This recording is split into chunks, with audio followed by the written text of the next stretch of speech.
Greetings everyone. நம்ம daily prelims point of view 5 questions பார்க்குறோம். இன்னைக்கு என்ன questions இருக்கு அப்படிங்கறத பார்ப்போம். First question, who is the best chief minister of India? எதை பத்தி கேக்குறாங்க அப்படின்னா mood of the nation survey அப்படின்னு சொல்லி ஒரு ரிப்போர்ட் வந்துச்சு. அந்த ரிப்போர்ட்டை பேஸ் பண்ணி கேட்டிருக்காங்க. இந்தியாவின் சிறந்த முதல்வர் என்ன, முதலிடம் பிடித்தவர் யார் அப்படின்னு பார்த்தோம்னா உத்தரப்பிரதேச முதலமைச்சர் யோகி ஆதித்யநாத் அவர்கள். சரிங்களா?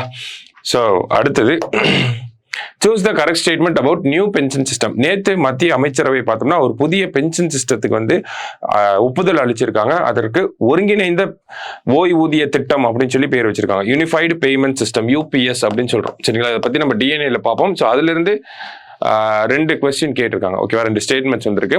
Employees will now be eligible to get 50% of the average basic pay drawn over the last 12 months before the superannuation. ஓகேவா? ஸோ தமிழ்ல பார்க்குறப்ப இன்னும் தெளிவாக புரியும். ஓகேவா? 10,000 per month on superannuation after a minimum of 10 years of service. தமிழ்ல என்ன சொல்றாங்கன்னா, பணி நிறைவுக்கு முன் கடந்த 12 மாதங்களில் பெறப்பட்ட சராசரி அடிப்படை ஊதியத்தில் 50% பெற பணியாளர்கள் இப்போது தகுதி பெறுவார்கள் அப்படின்னு சொல்லி கொடுத்துருக்காங்க. ஸோ நம்ம ரிட்டையர் ஆகிறதுக்கு லாஸ்ட் 12 மந்த்ஸ் முன்னாடி என்ன சேலரி வாங்குறோமோ அதோட பேசிக் பேல இருந்து 50% வந்து நமக்கு வந்து ஓய்வூதியமா பென்ஷனா கொடுக்க போறாங்க. இதே பார்த்தோம்னா அடுத்த ஸ்டேட்மெண்ட் பாருங்க. குறைந்தபட்சம் 10 வருட சேவைக்கு பிறகு ஓய்வு பெறும்போது மாதத்திற்கு 10,000 வழங்கப்படும் அப்படிங்கறத கொடுத்துருக்காங்க. ஓகேவா? ஸோ ஒருத்தர் 10 வருஷம் கவர்மெண்ட் இந்த ஸ்கீமோட எலிஜிபிலிட்டி, இந்த யூனிஃபைடு பென்ஷன் சிஸ்டம் ஒருங்கிணைந்த ஓய்வூதிய திட்டத்தோட எலிஜிபிலிட்டியே பார்த்தோம்னா 10 வருஷம் தான். மினிமம் 10 வருஷம் அரசு வேலையில இருக்கணும். ஓகேங்களா? மத்திய அரசாங்க வேலையில. சரியா? ஸோ அப்படி 10 வருஷம் இருந்துட்டாங்க அப்படின்னா 10 வருஷம் தான் வேலையில் இருக்காங்க அரசு வேலையில. 10வது வருஷத்துல ரிட்டையர் ஆகுறாங்க அப்படிங்கிறப்போ அவங்களுடைய பென்ஷன் தொகையை பார்த்தோம்னா 10,000 ரூபாய். சரியா? சோ இதை பொறுத்த வரைக்கும் ரெண்டு ஸ்டேட்மெண்ட்டுமே கரெக்டா தான் இருக்கு. இரண்டும் சரி. சரியா? முக்கியமான கொஸ்டின். அடுத்தது, the new reusable rocket being developed by ISRO is named as. ISRO தயாரித்தரும் புதிய மறுபயன்பாட்டு ராக்கெட் எவ்வாறு பெயரிடப்பட்டுள்ளது அப்படின்னா சூர்யா அப்படின்னு சொல்லி பேர் வச்சிருக்காங்க.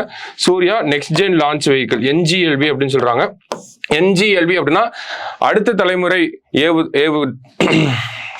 ராக்கெட் அப்படின்னு சொல்றாங்க. ஓகேவா? நெக்ஸ்ட் ஜெனரேஷன் லான்ச் வெஹிக்கிள் அப்படின்னு சொல்றாங்க. ஓகேவா?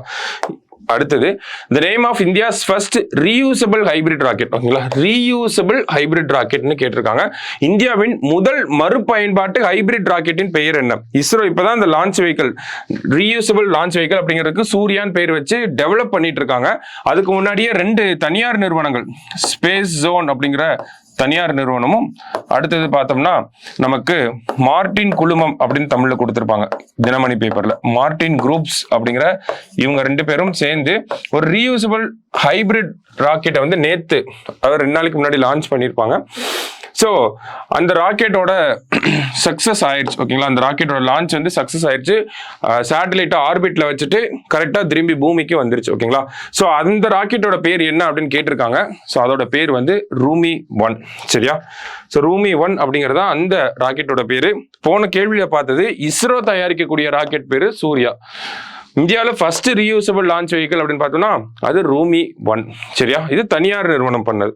லாஸ்டா, from which national park cheetahs will be released in the forests of மத்திய பிரதேஷ் அப்படின்னு கேட்டிருக்காங்க. எந்த தேசிய பூங்காவில் உள்ள சிவிங்கி புலிகள் மத்திய பிரதேச காடுகளில் விடப்படுகிறது அப்படின்னு கேட்டிருக்காங்க. ஸோ அது எங்க இருக்கு அப்படின்னு பார்த்தோம்னா கியூனோ நேஷனல் பார்க்ல இருக்கு. அங்க இருக்கக்கூடிய புலிகளை தான் வந்து காட்டுல விட போறாங்க. சரியா?